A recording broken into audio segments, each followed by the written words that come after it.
biar mereka juga ada di dalam kita, sehingga dunia percaya bahwa Engkau telah mengutus aku. Saudara-saudari yang terkasih, selamat datang kembali.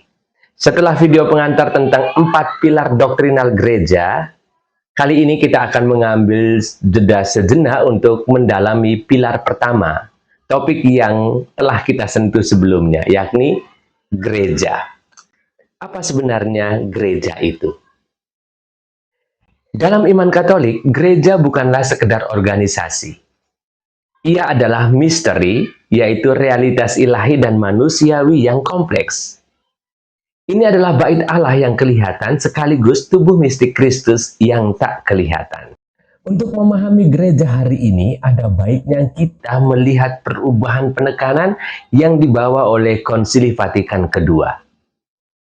Sebelum Konsili Vatikan II, gereja dilihat sebagai institusi yang sempurna. Penekanannya seringkali diletakkan pada aspek institusional gereja. Gereja dilihat terutama sebagai masyarakat yang sempurna, kelompok orang-orang yang sempurna, dengan struktur hierarkis yang sangat jelas dan kaku. Fokusnya adalah pada kebenaran yang dijaga oleh magisterium. Sedangkan setelah Konsili Vatikan II, gereja dilihat sebagai umat Allah. Hal ini bukan berarti gereja mengubah doktrin tentang identitasnya, tetapi lebih pada gereja mengubah fokus. Dokumen kunci yang menjelaskan definisi gereja sebagai umat Allah ini adalah Lumen Gentium, terang bagi bangsa-bangsa. Dokumen ini mengembalikan penekanan pada hakikat gereja selain sebagai umat Allah, tetapi juga sebagai tubuh mistik Kristus dan juga gereja sebagai sakramen keselamatan. Mari kita lihat satu persatu definisi makna gereja berikut ini. Gereja sebagai umat Allah, the people of God, berarti seluruh umat yang dibaptis berpartisipasi dalam misi Kristus sebagai imam, sebagai nabi, dan sebagai raja. Makna ini menekankan partisipasi semua orang beriman. Dan gereja sebagai tubuh mistik Kristus, mystical body of Christ, berarti Kristus adalah kepala dan kita semua adalah anggota yang saling bergantung. Sedangkan gereja sebagai sakramen keselamatan, berarti gereja adalah tanda dan sekaligus sarana menuju persatuan intim dengan Allah dan kesatuan seluruh umat manusia. Saudara, kedua pandangan ini, baik prakonsili maupun pasca Konsili Vatikan II, sebenarnya tidak bertentangan. Hierarki dan institusi yang sangat ditonjolkan sebelum konsili sesungguhnya merupakan sarana untuk melayani umat Allah dan tubuh mistik Kristus. Makna gereja yang ditekankan pada Konsili Vatikan II. Saudara-saudari yang terkasih, sekarang mari kita lihat 4 sifat gereja. Credo Nicea Konstantinopel menyatakan gereja sebagai satu, kudus, katolik, dan apostolik. Ini bukanlah sifat yang harus kita usahakan, melainkan karunia dan ciri yang sudah ada pada gereja sejak didirikan oleh Kristus. Pertama, satu. Sifat gereja yang satu. Gereja adalah satu karena ia memiliki satu sumber, yakni Allah Tritunggal, satu pendiri, yakni Yesus Kristus, dan satu kepala yang kelihatan, yakni Paus.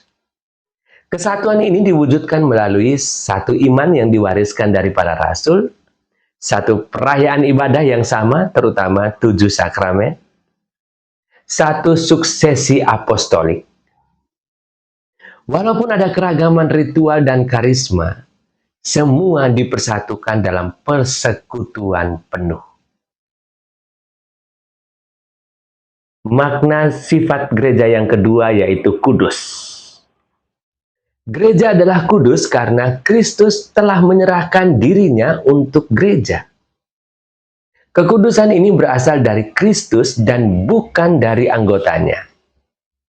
Gereja memiliki sarana kekudusan, sakramen dan firman Tuhan.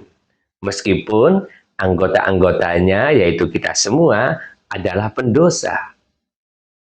Kekudusan adalah tujuan kita dan sekaligus adalah karunia gereja. Ciri yang ketiga yaitu Katolik. Kata Katolik secara harafiah berarti universal atau menyeluruh. Maksudnya, gereja bersifat Katolik karena dua alasan. Kristus hadir secara penuh di dalam gereja, menyeluruh, dan gereja diutus oleh Kristus untuk memberitakan seluruh Injil kepada seluruh umat manusia. Universalitas geografis dan menyebarkan Injil di sepanjang zaman. Universalitas temporal. Sifat yang keempat yaitu apostolik. Gereja adalah apostolik karena ia didirikan atas dasar iman para rasul. Sifat ini terwujud dalam 3 cara. Gereja dibangun atas ajaran para rasul, gereja tetap dikuduskan melalui para penerus rasul, uskup, dan gereja melanjutkan misi para rasul untuk mewartakan kerajaan Allah. Saudara-saudari yang terkasih, lantas apa peran kita di tengah gereja? Sebagai calon yang akan memasuki persekutuan penuh dengan gereja Katolik, Anda dipanggil untuk mengambil bagian dalam 3 fungsi Kristus.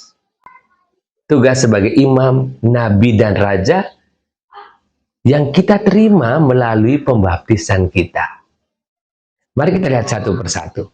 Tugas imamat berarti contohnya dengan ikut serta dalam liturgi dan memberikan hidup kita sebagai persembahan rohani kepada Allah.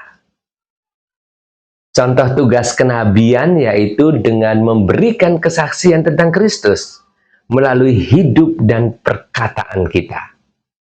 Dan contoh tugas rajawi yakni dengan melayani sesama, terutama yang miskin, dan membantu dunia sesuai dengan hukum Allah. Hidup sesuai dengan semangat Injil agar dunia menjadi lebih baik. Memasuki gereja Katolik berarti berpartisipasi secara penuh dalam misteri ini. Bukan hanya sebagai penerima, tetapi juga sebagai bagian aktif dari umat Allah. Saudara, pemahaman yang kuat tentang gereja sebagai realitas ilahi yang menampakkan diri secara manusiawi akan membantu Anda menghargai peran hierarki dan magisterium, serta memahami panggilan universal untuk kekudusan. Kami berharap video ini memberikan perspektif yang lebih mendalam mengenai rumah iman yang akan Anda masuki. Sekarang Anda sudah memiliki gambaran pengantar yang lengkap tentang gereja. Kami mengundang Anda untuk mulai mempelajari pilar kedua, kitab suci dan tradisi suci secara lebih mendalam. Nah, topik ini akan kita bahas secara singkat di video berikutnya. Agar mereka juga ada di dalam kita, sehingga dunia percaya